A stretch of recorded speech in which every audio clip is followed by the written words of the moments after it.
When inputting data, one of the tricks I find most useful is using F2. So let's look at this author name column here. Sometimes, let's say I want to change author A to author C.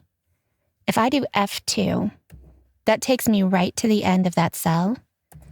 I can quickly do that. So I can just go down F2, backspace C, F2, backspace C. I could do a find and replace on this, but this is for when you're inputting information and it's just easy to get you into the cell. So F2, you're right there in the cell. You can make any changes you want.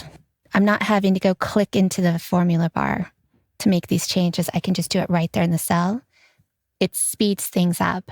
The only trick is that most modern computers don't have F2 as the default.